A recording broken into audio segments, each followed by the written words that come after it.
And let me get all the microphones here. All right. Welcome to the June monthly meeting of SCARS. I'll go ahead and call this to order and welcome to the Hamvention 2020 Club of the Year monthly meeting. And Mike, I got it on. Got it on. So, can you guys hear me on the microphone? Okay, so everybody's hearing. All right. I want to thank the SCARS family for coming and for also joining on Zoom today. Give yourselves a hand. You deserve it. All right. And with that, I'll ask first, do we have any visitors here today? Gentlemen in the back, please stand up, tell us who you are.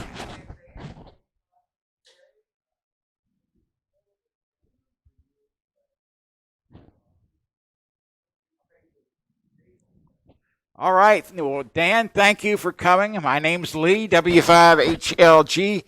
And we'll start over here with Chris and let everybody start identifying themselves.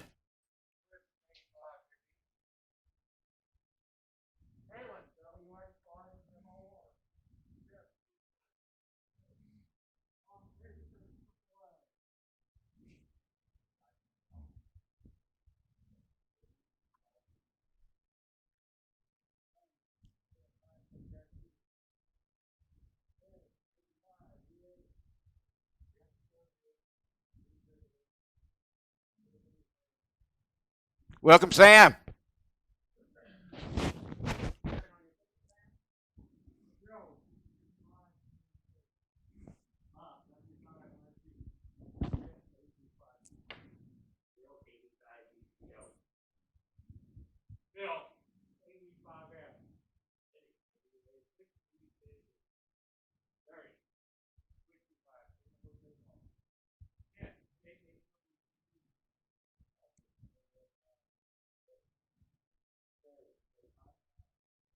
Well, there he is, Terry, and Mark.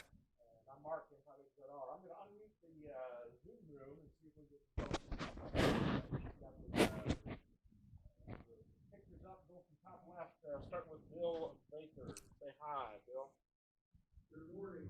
Is any of us be open to see the meeting? No. All the way up there. Hank? Good morning to the group, and hope it's a great meeting, and hope we had fun today. Harold.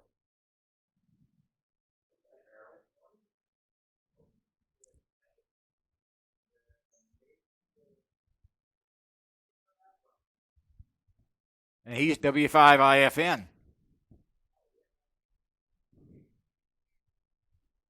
No, you are.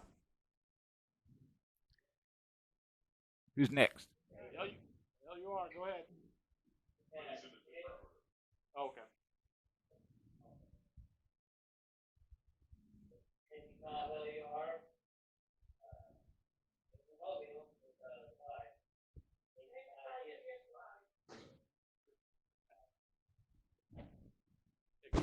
Mike. Yep. Morning, Mike. And another Mike.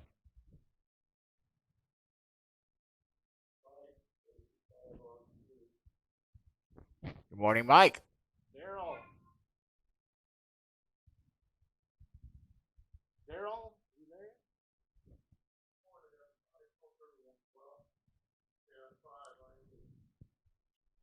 Peter.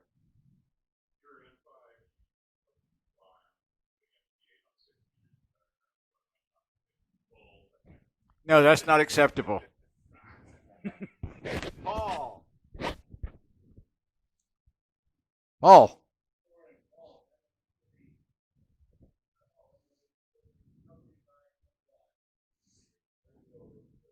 K9DOG. Dan.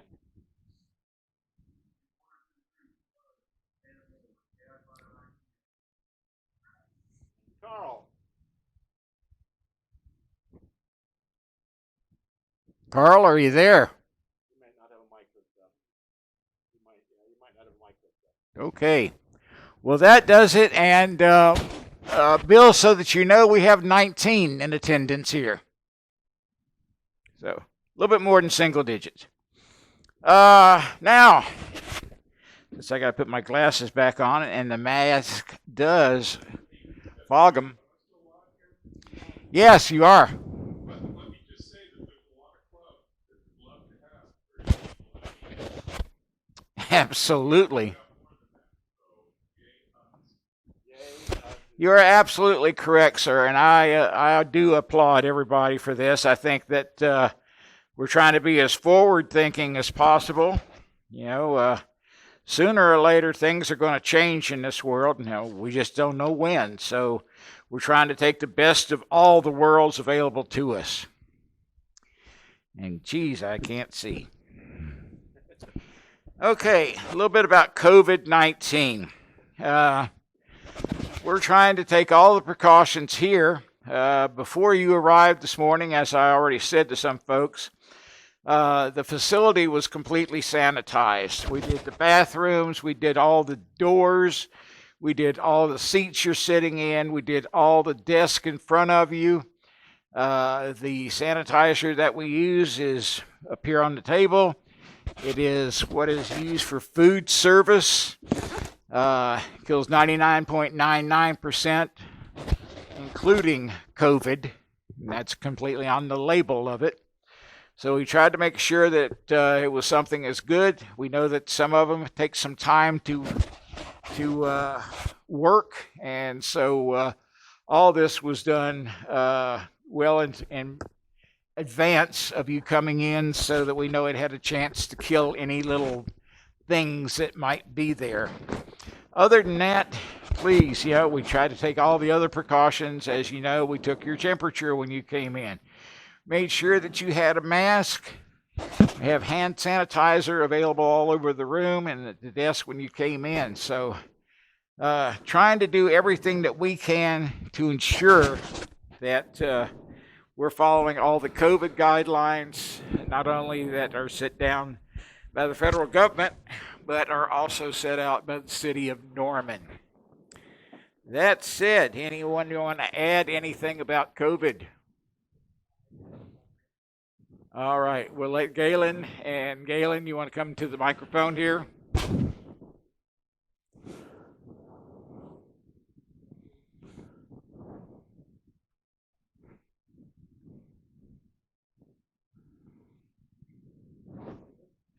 Yeah, for Zoom.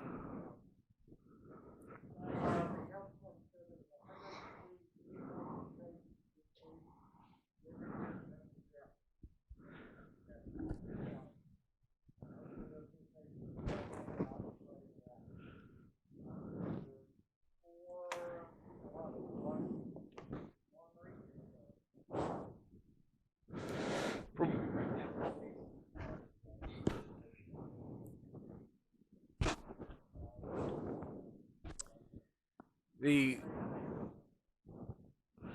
information I have is that the majority of the cases are under 30 years old. Under 30 years old. Of the new cases, correct. Of the new cases. So we know pretty much where that came from. All right. Anybody else want to add anything about COVID? Then we'll move right along. Anybody with an item for sale today? Okay, great. All right, now today's program, we're going to have both Mark talking to everybody and Galen. We're going to be talking about Field Day and what all is going to happen at Field Day, how you can work from both home and from here at Fire Station 7 and be able to do points for the club either way you do it. So without further ado, Mark, are you up first? I am. All right. Stand by to share a screen. And I'll let you come over and I'll give all this to you. Okay.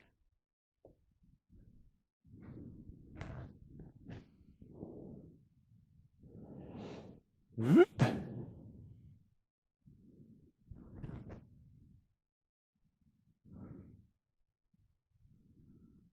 Where'd it go?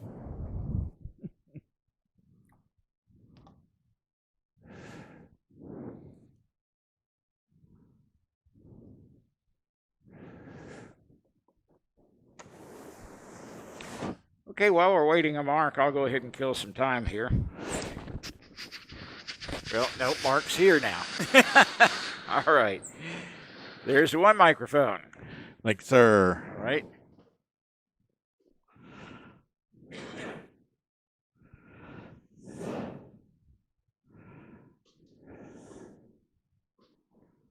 Whoop. Yeah, the wrong way? Real easy, isn't it? Wrong way. Wrong way. Greetings, all. And I need, stand by, my clicker. One more device. Next weekend, July 27th, June 27th, is Field Day. It's happened that way since 1930s. I have not been there since 1933, but Denny, were you there when it started? He missed it. Okay, just missed it a little bit. Field Day's been running here for a long time. We've been doing it, I think, since 79, I think is the number I saw on the first one that we did here. What is Field Day is the big question. Most of the folks in the room know this, but we'll go back up a little bit. Field Day is started by the Amateur Radio Relay League, the American Radio Relay League, ARRL, and it sponsored an event to do transmissions or contest-like environment for a 24-hour period.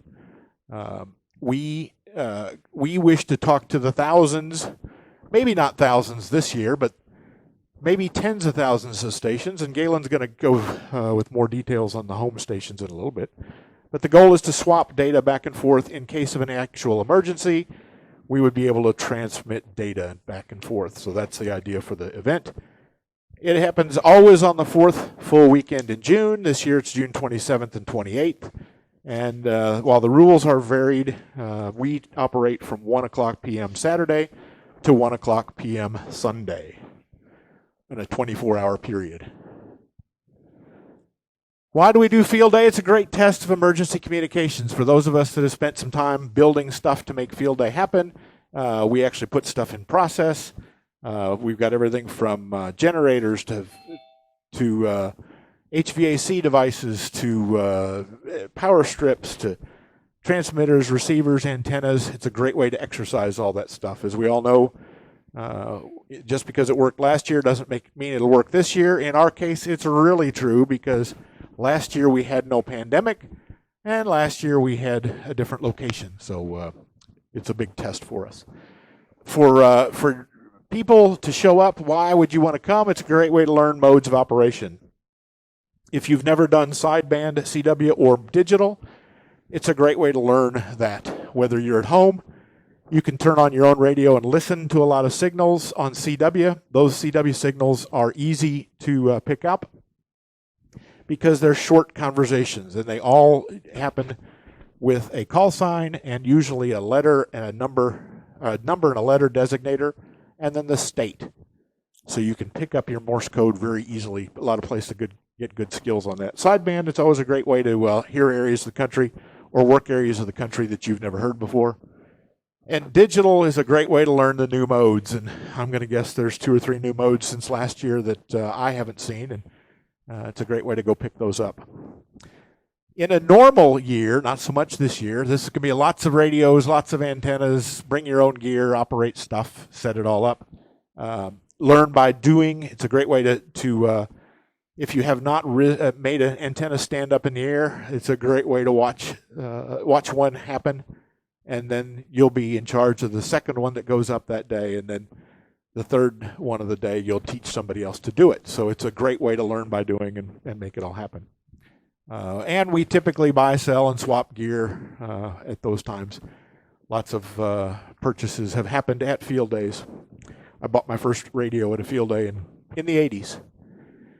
What are we going to do? What SCAR's going to do? We're going to operate out of the Fire Training Center, which is where we are at today. The physical folks are here today. We will operate out of this building. And we will operate out of the fire training tower, which is located, 500 feet. There's guys pointing. 500 feet behind this building is I don't know what it is, 4 or 5. We were trying to guess 60. 5-story. 5-story, 65 feet is what we were guessing in height. We have been offered the ability to use that tower to hang antennas off of. The only rule we have been given is don't burn it down. And so far, the fire guys, they don't know us very well. That's right. The fire guys want to do it themselves. They've tried over the years, but they have not successfully burned it down. But it's a great antenna platform for us. We're really excited about the change. That will be very cool.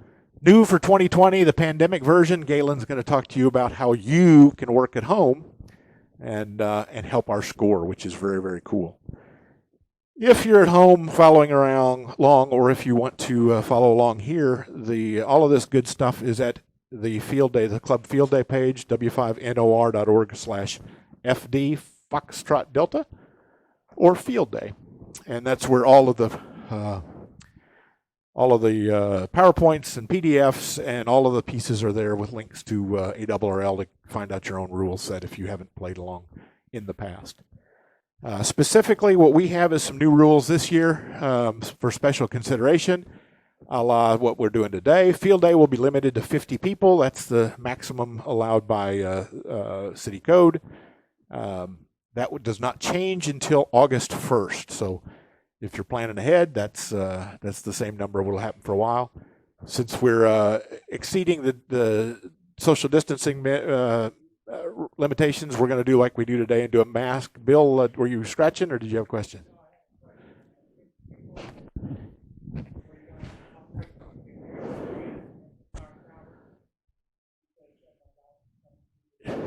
Yeah, we will have 2 operating positions, yes, in here. So I don't think for the numbers I've seen that will come close to 50, but these are 2 separate addresses. So I don't, from the numbers I've seen, I don't see we'll have problems with attendance.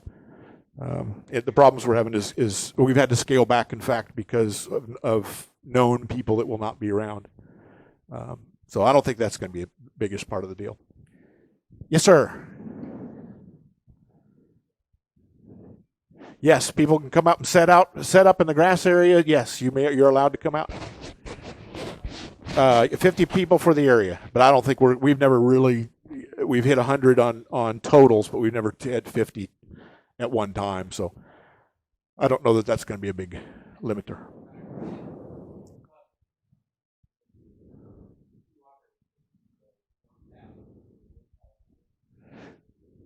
Well, we will be running 3 stations, but we'll get into that for if you're operating from your house.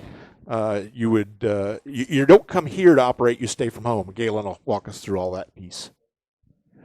No, you have to. If you're within the 1,000-foot radius of this facility, it is the club event, the club station. So if you wish to come and operate, you either have to come and operate as part of the club, or stay a quarter mile away and operate from there. That's where's my Tuesday night folks? We had an argument Tuesday night. I wanted to stretch an antenna from the fire training tower to the water tower that's south and east of here, and I have no depth perception, so I was really sad to hear that they thought it was more than 2,000 feet away. Last night I did a Google Maps piece, and the north side of the fire tower to the center of this building, the room that we're in now, is 1,994 feet. So that's over 1,000. From the water tower that's south.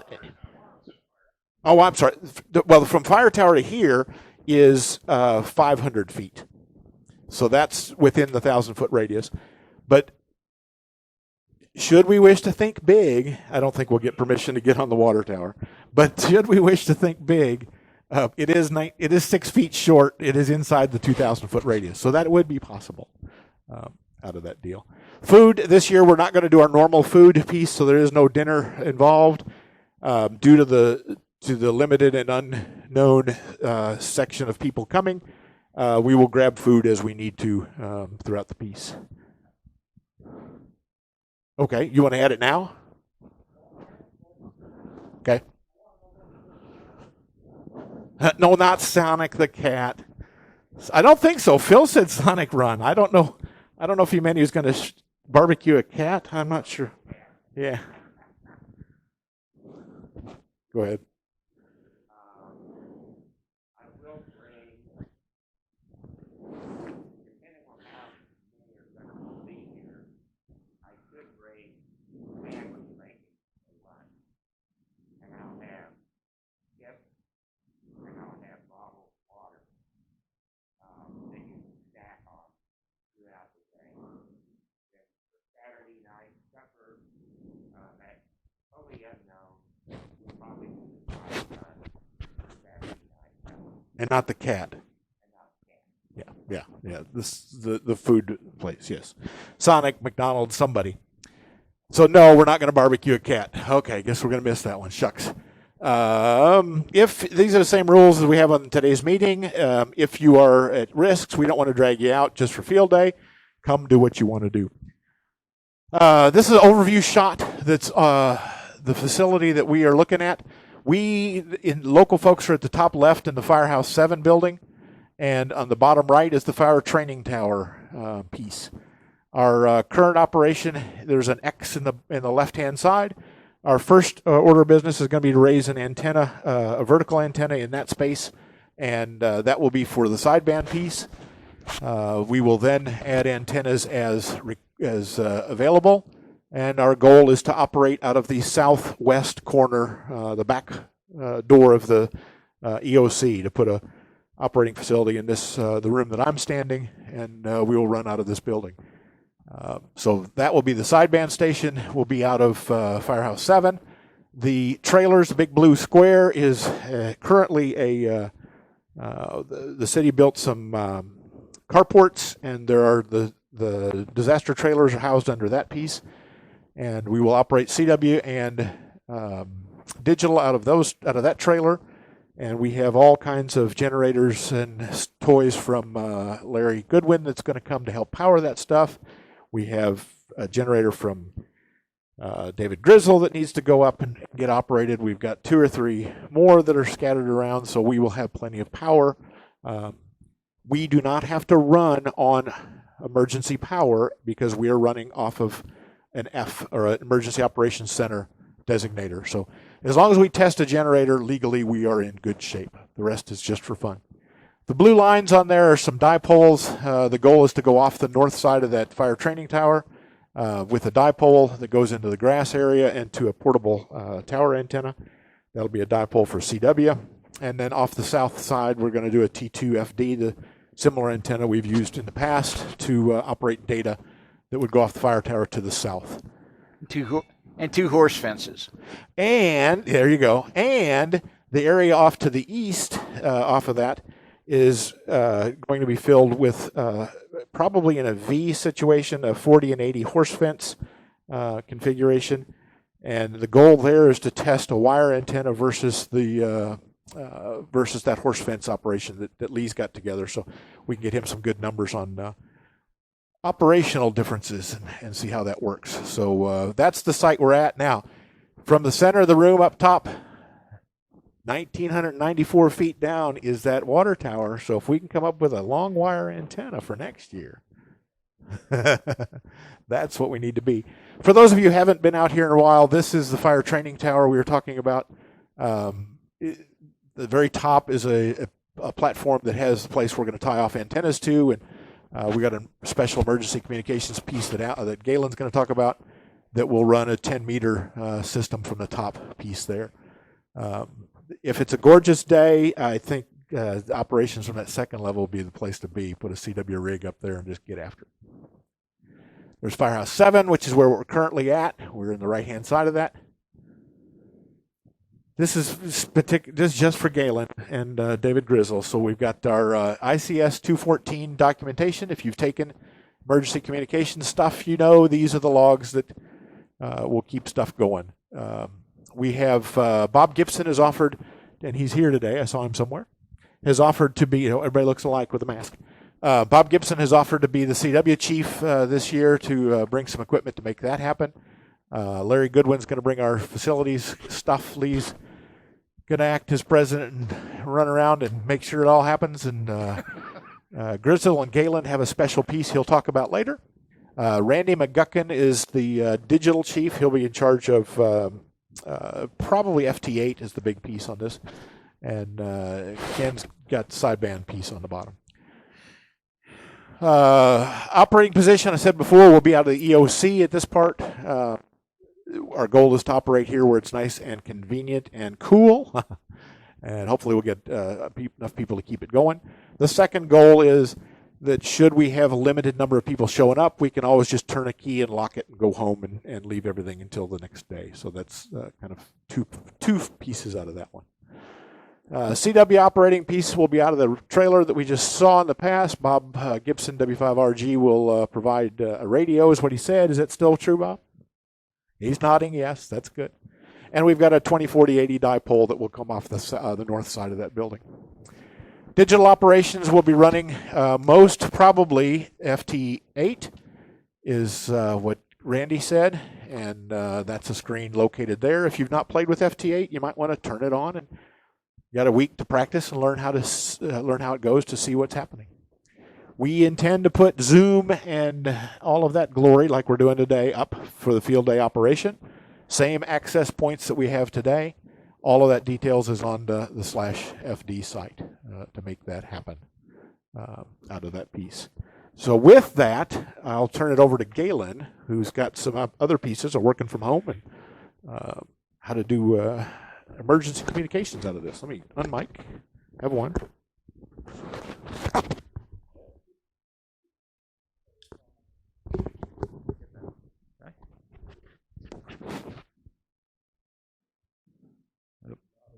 Yeah, I was gonna say we're knotted up here somewhere. Okay. What's this one for? What's this one for? Oh, okay. 3 mics. Cool. Doesn't get much better than 3. Okay, can everybody hear me? Yeah, if not, too bad. We'll let Mark get the slides up. All right, so there's always been a component of field day that you could do from the house. Nobody that I know ever did, but this year, of course, little different circumstances, little different world that we live in today. And so it is possible, if you choose not to participate in the group activity here, you can do field day on your own from your house. There are, Mark said earlier, there's a number and a letter and then your state. That's what this is. So it used to be that we operated maybe 2 stations as a club. So we were 2 Alpha, 2A Oklahoma. We're going to operate, 3 Frank this year, 3 Fox this year, Class F, working out of this Emergency Operations Center. I will be operating out of the shelter that you see on the screen right here. Sorry, guys, in the out in the field, I know you can't see it, but that tent that's on the right is where I will be operating from, out of my backyard. And I will be operating as a Class E. I will be 1 Echo Oklahoma, a single-person station operating from home using emergency power. And you can do that too if you want. Or if you don't want to do the emergency power piece, that's fine. You can hook up. And actually, you can use your regular old home station this year if you wish. In the past, they've had restrictions that said you could not work other stations of your same class. So a D station couldn't work a D station. They did that because they don't want people operating from home, just firing up and using their normal equipment. Why would that differ from any other contest? However, for this year, it is acknowledged that there's people who just simply can't operate out of a group setting. So, operate at home. Fire up that station. For this year only, there is a waiver on the rules that says that Class D stations, your home stations that don't have emergency power, can work any other station. Fire that bad boy up and get on the air. That's the whole point here. Again, there's your classes. Class A is a club. B is a 1 or 2 person portable operating QRP. If you want to go out to Mount Scott and set up a QRP, cool. You can be a One Baker. Bravo, excuse me. Sometimes I get my phonetics mixed up. Too many years in public safety.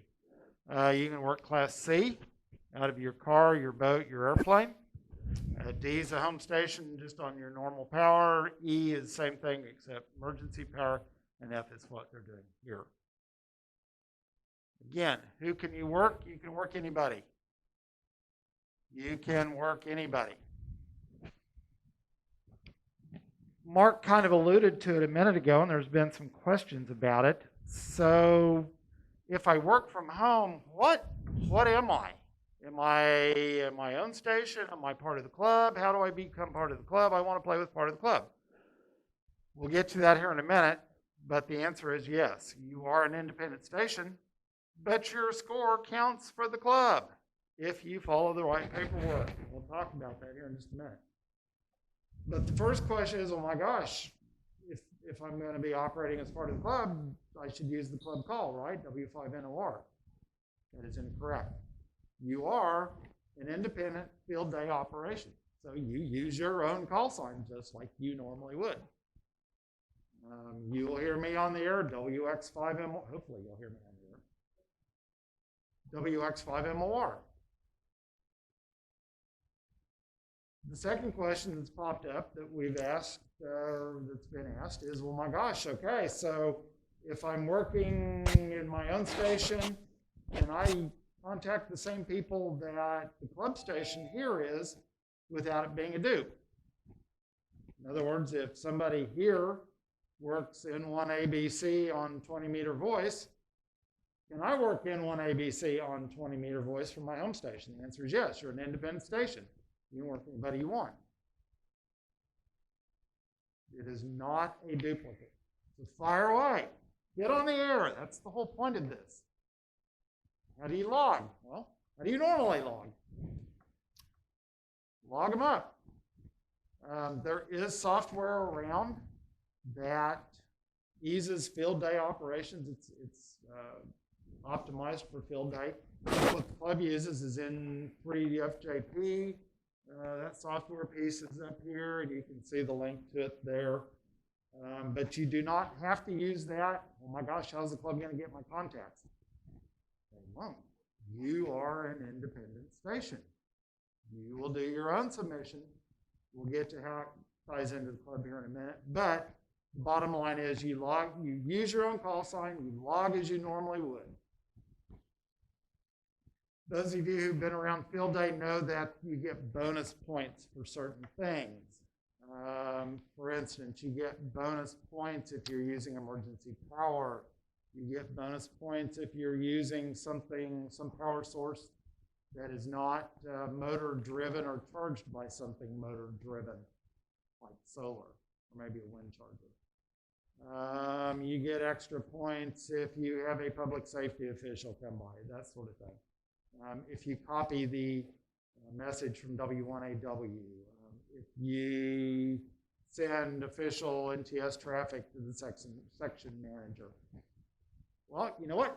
You're an independent station. You get all those points just like anybody else. There are a couple of them that you don't get. I don't think there's one for safety officer. You can't be your own safety officer. But take a look. See the field day packet. I do have somewhere up here, somewhere around here, I've got about 10 copies of the rules for field day. If you need one, grab one. Sorry, guys, out in the virtual world, you'll just have to pull them down offline. Or online, they're at ALL.org. So, the important piece here, we've talked all along, the club gets credit. So what you do, now this is this year only, by the way. This is a COVID thing. What you do is, when field day's over, you go to ARRL.org, and they have a web form that you submit your results. Again, you're an independent station. You do your own thing. However, at about the second or third line of that, it says, do you have a club affiliation? And at that point, the answer is yes. And you must, it's highly important, you must use the same name the way the club enters it on theirs. So you can't put just SCARS or S.Canadian ARS or any other abbreviation. You have to type out South Canadian Amateur Radio Society like that. That way the automated web applet says, okay, I see South Canadian Amateur Radio Society. Do I have, oh, look, here's an entry from the South Canadian Amateur Radio Society. It marries those up. And your points or your score gets added to the club score automatically. So the club score this year ought to be way high, shouldn't it, Mark? I mean, I mean, compared to ourselves from past. So if we've had, 500 points in the past, something like that, this year it'll be whatever we make here, plus whatever I make at my house, plus whatever Michelle makes at her house, plus whatever Jim makes at his house, and whoever else is doing a home station, they all get added together. Can you bring up the web, the ARRL? As I said, you have to submit your scores via a web page. And there's what it looks like. This is actually it. You go to ARRL.org and go through the field day, and you see, here's it is. What call sign did you use? What location are you? And notice the very second line, club or group name, and that's where you type in South Canadian Amateur Radio Station or Amateur Radio Society. Number of participants, hopefully all have 5, because I'm hoping to entice my grandson to come over, because youth gets you points. There you go. Get them on the air, make contacts, that gets you points. Hopefully I have a couple of people, Shirley or somebody help me set up a little bit. 1 transmitter and simultaneous operation. Sorry, it's hard to talk here. I'll be Edward. Yeah, click that. Power source, hopefully it will be battery and solar. And then power multiplier, and there's your bonus points down here, and finally get to the bottom and you click it.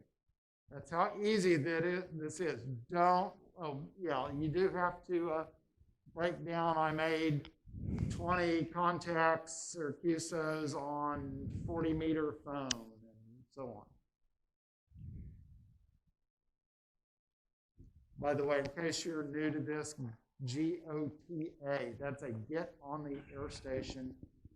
That's for new folks or people who haven't done sideband, or maybe they're looking to upgrade, that sort of thing. So anyway, that is how you do this. You put your name in down at the bottom, your call, and your email address, and you push submit entry. Pretty easy, right? So don't be afraid of doing a home station just because you got to do a little bit of paperwork. They simplified it pretty good. All right, at this point, are there any questions about home station field day, regular field day, and so on? Any questions? Galen, you might remind them that during field day or afterwards, before they make submissions, if there are questions, to contact some club officer and we'll help them. Yeah, you need help, call. Elmer still works, you know. All right, well, in that case, we're going to go into the second part of the presentation, which is also, unfortunately, from me. And you notice that down at the bottom, my titles changed. So every month, the Oklahoma City area emergency managers conduct a communications drill. And normally, it's, we put together a comms plan and say, okay, call more EOC using on talk group SEMA 3 on the Oakland system. Call more EOC on BTAC 11. Call Gayland at 405-834-6304. Text, blah, blah, and we go through that. And we pass around who does the drill every month. You know, one month I might do it, next month Edmond might, and Oklahoma County might, and Kansas City County Health, and Murray. The whole goal of that exercise is to make sure that our emergency managers are able to communicate with each other so that when we have the big one somewhere else, because we don't have disasters anymore. But it helps us maintain our situational awareness. If there's a disaster that's being affected here, and there's also things going on more in Oklahoma City, it generally is best if we all know that and know what each other are doing, so that we're not fighting for resources, or that, you know, maybe there's been an event down here and there's a terrorism event going on in the city and something going on in my city. Maybe those are all linked. Anyway, so we run this monthly comms drill, as do our neighbors in the southwest part of the state. They run one as well. This month, the Central Oklahoma Emergency Managers Association's comms drill is being facilitated by More Emergency Management. That's me. And guess when it's going to happen? Right in the middle of field day. You suppose there's a correlation with all those events? It's going to happen 2 to 4 next Saturday during field day. And that's on purpose, because the objectives for the EM comms drill this month is to test, number one, the non-EOC components. Oh my God, we're having a drill not 8 to 5 Monday through Friday when all of us are in the office. Well, you know what? We're not always in the office. So, you know, it's a chance. We're still going to run a little check-in drill, but it'd probably be off somebody's handheld or their car radio rather than the one in the office. The second objective is to develop and further relationships with local amateur radio groups and to support amateur radio field day. Because, let me put the ham hat back on. We get bonus points for getting visits from officials, don't we? Yes. So, with the EM hat on, this is a way to make some of my colleagues go play ham radio for a day. But more importantly, it helps us develop the relationships we need with our auxiliary communications folks. Okay, you. Number 4, it's going to test the ability to send written messages without the use of our normal equipment. I'll bet this didn't work. Okay, well, anyway.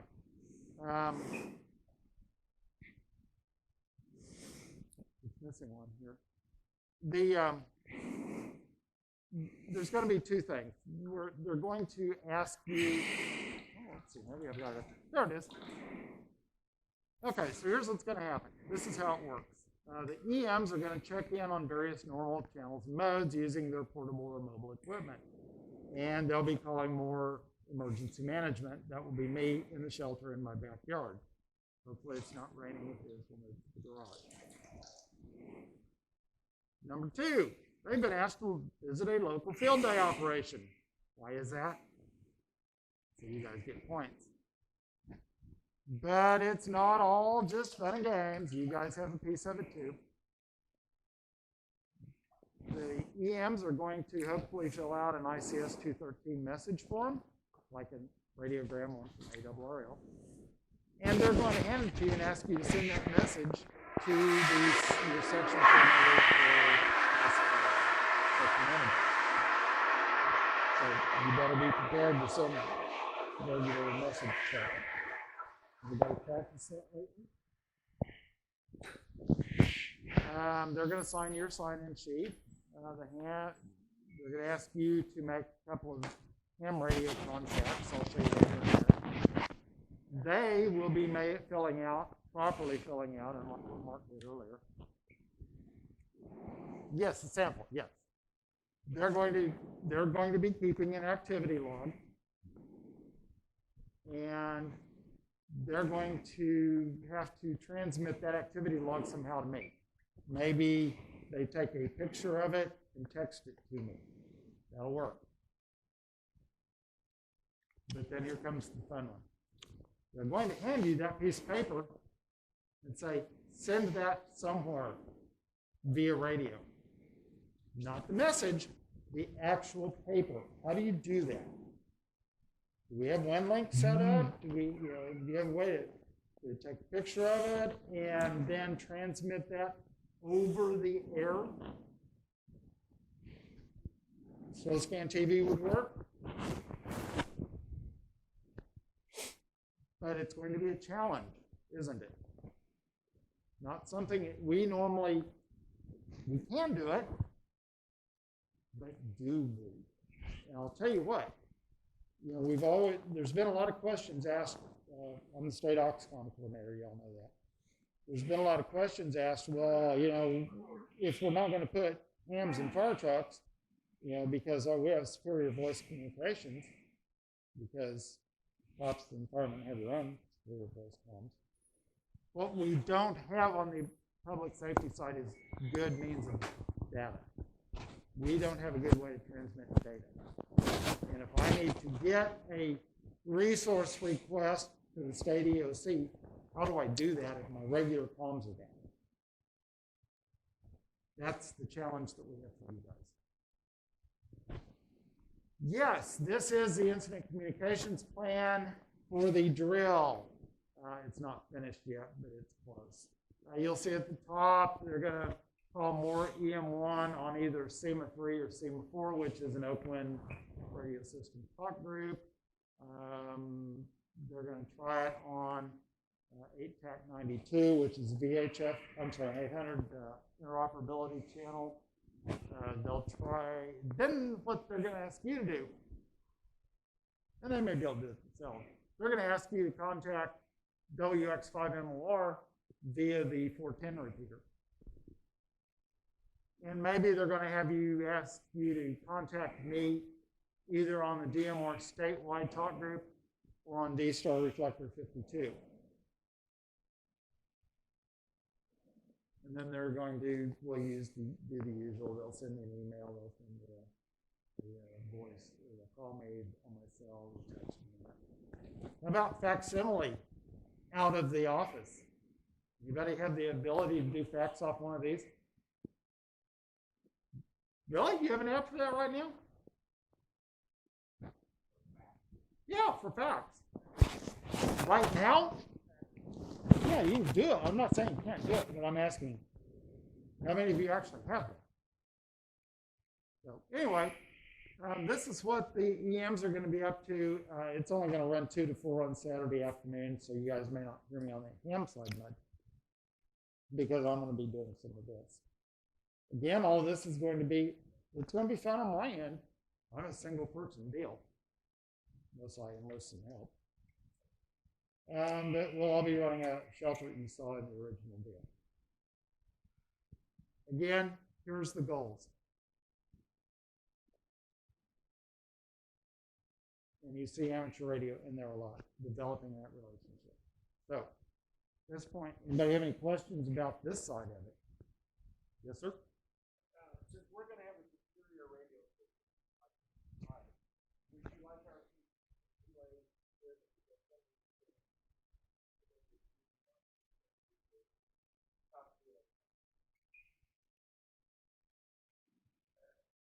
Oh, yeah, there it is. Okay. I was like, did I forget to put that on there? Yeah, there's also a 10-meter.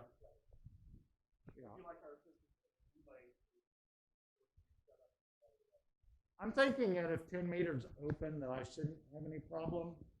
But yeah, it's all, you're somebody calling and I don't. Yeah, relay it.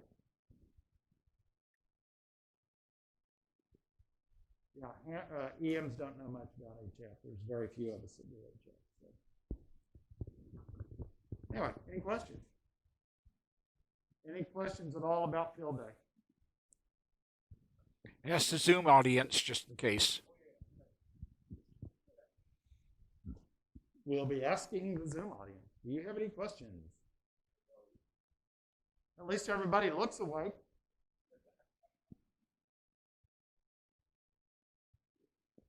Any questions on field day from the Zoomers? I assume you're unmuted. Well, cool. If there's no questions, Mr. President. All right, Mark. And Galen, thank you so much, and I'll let you get unmiked. Yeah, I was gonna say, how many of these do you need? I just need the one that's overhead, this one here. It's hooked to your lapel. Thank you, sir. All right. All right, give me a second here, folks.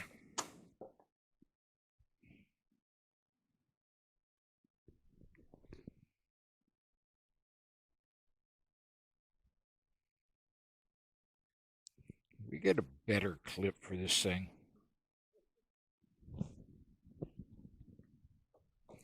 All right. Okay. And now we're overhead and everything else is working. Thank you, Mark. Thank you, Galen. Boy, a lot of stuff to consider. How many people are actually thinking about doing field day? All right. Good. Yeah, how many doing it from home? How about the guys on Zoom? How many guys are going to work from? Okay, y'all going to work it from home as well? You can talk, Okay.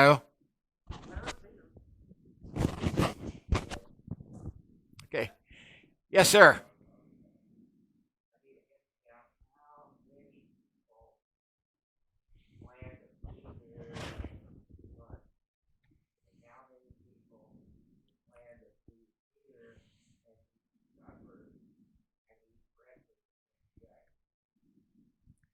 I think we're going to end up having to do that the day of, unfortunately, because it's yeah.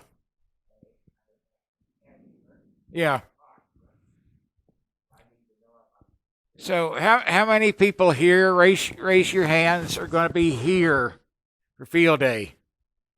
Okay, 1, 2, 3, 4, 5, 6, 7, 8, 9. I got 10 here. Anybody on Zoom going to be here for field day? 1. And we got 4 of them that we don't have pictures on. So if you guys with no pictures, if you could say yes or no, it would help. Well, we can't see black screens if they're raising their hand or not. Oh, there's a raised hand button. Okay.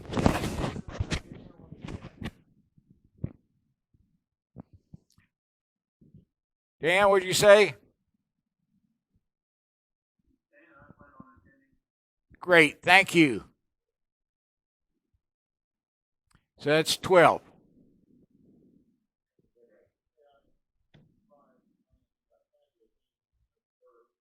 Okay, 13. Great. Well, guys, thank you so much for all of that. So, this is, as we all know, this is very trying times. So we're doing the best that we can do with it. And I, again, appreciate what everybody is doing. We're going to go ahead real quick and we'll do secretary report. Anything from you, sir?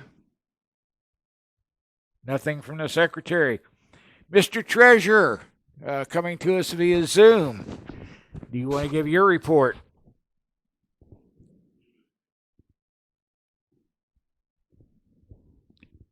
Hank, are you there? I'm muted. Can you hear me now? Yes. The financial statements should be on the website, now. Everything's in good shape. And remind everybody to, if it hasn't paid their dues, please, send them to the, either use PayPal or mail them to the card PO box. It's on the website. But, doing pretty good. We're on track. We're low on, our dues, but that should catch up to it. Right on. So, everything's looking good. If you have any questions, email me or call me. Look at the website, also the membership page. And Hank, can you tell us about how many people have not paid?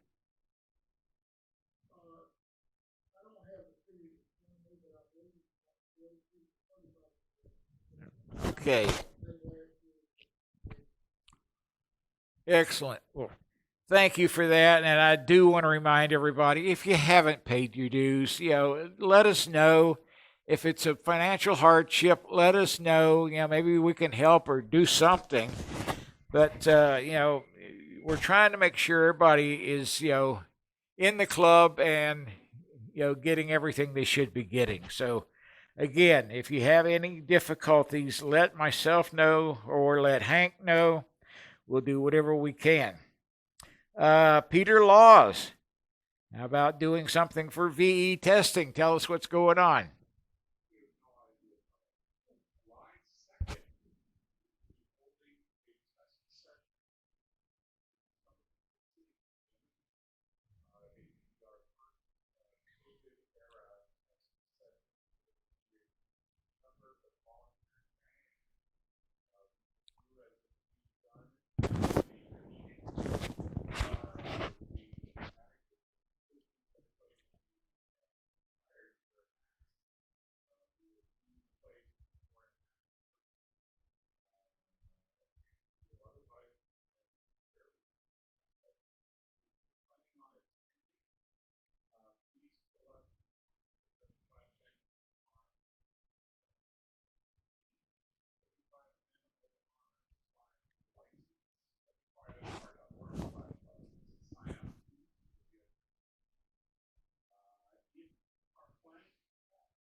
Yeah, I know.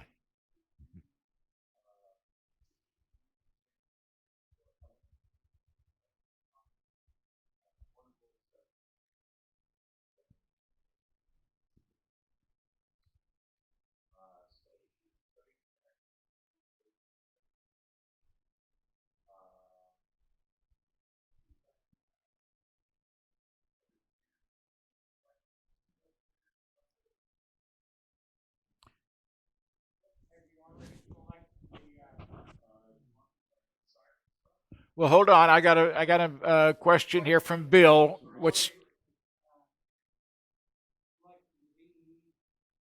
Have you already selected the VEs?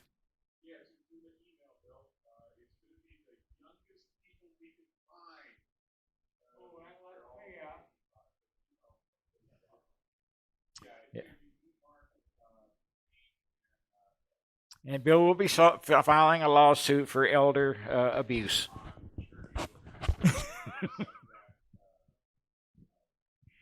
And yes, sir, while you're there, why don't you go ahead and do a report on Siren?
Thank you, Peter. Appreciate it very much. Phil, anything from the technical? Nothing from technical. All right. Hank has been the head of the bylaws committee, and they have finished their work and come up with an excellent document.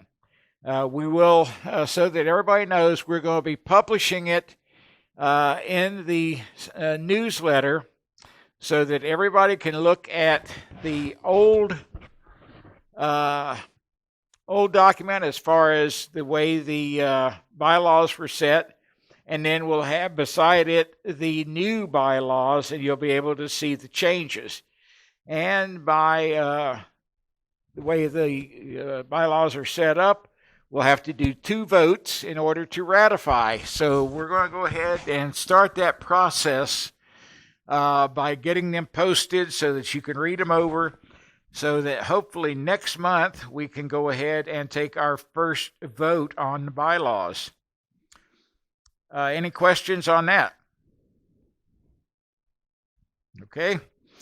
Let's see. Jim. Is Jim on Zoom? Okay. So 6 meter net. Does anybody want to cover 6 meter net? All right. 10 meter net. Bill Baker.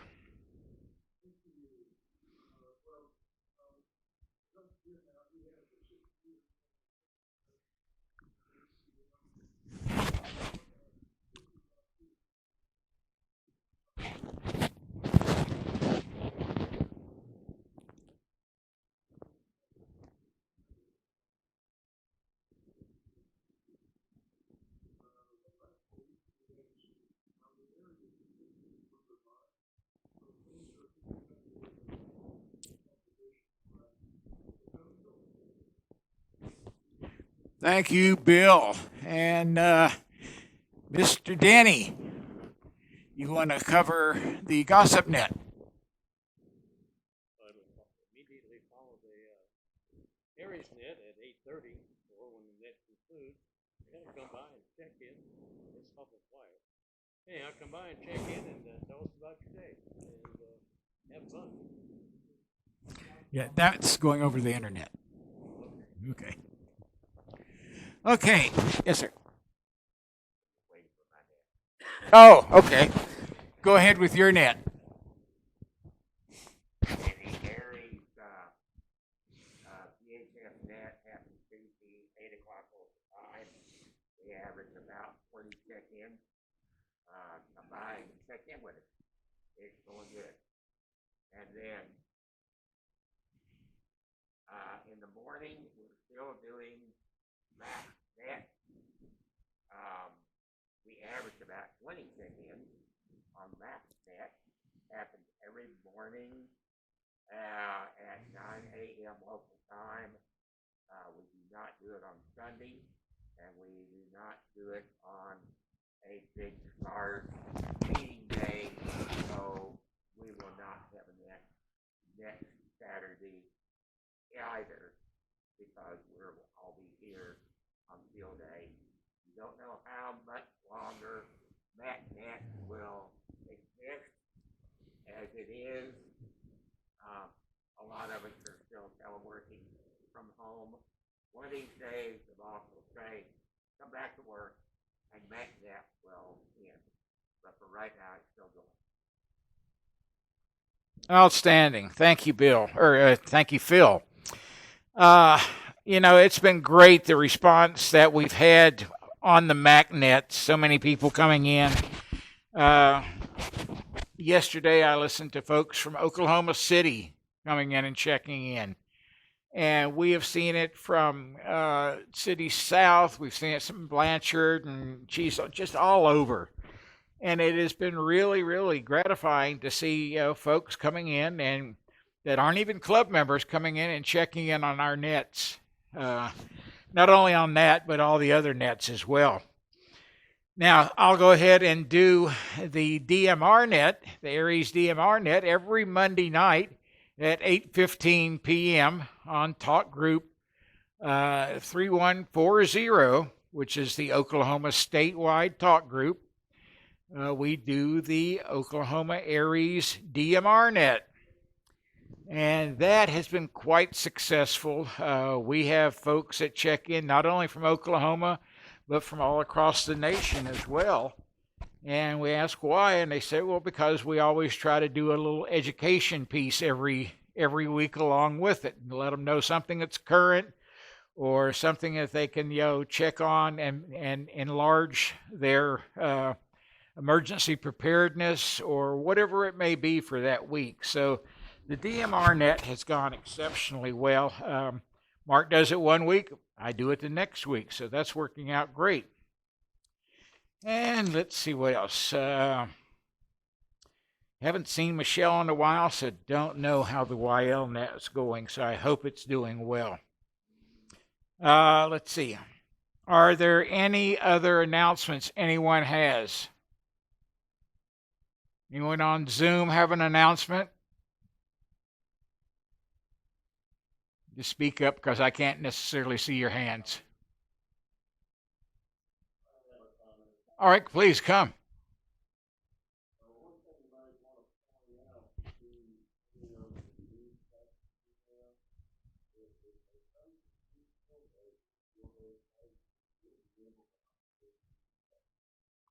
Absolutely. Good point. And that's what we want. We want people to come, whether, if they've operated HF before or not. Please come. We'll get you on the air, and we'll let you see what it's all about and hopefully spur your interest. Anyone else? Yes.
Outstanding. For those folks on Zoom, Galen just announced that in John Tankersley's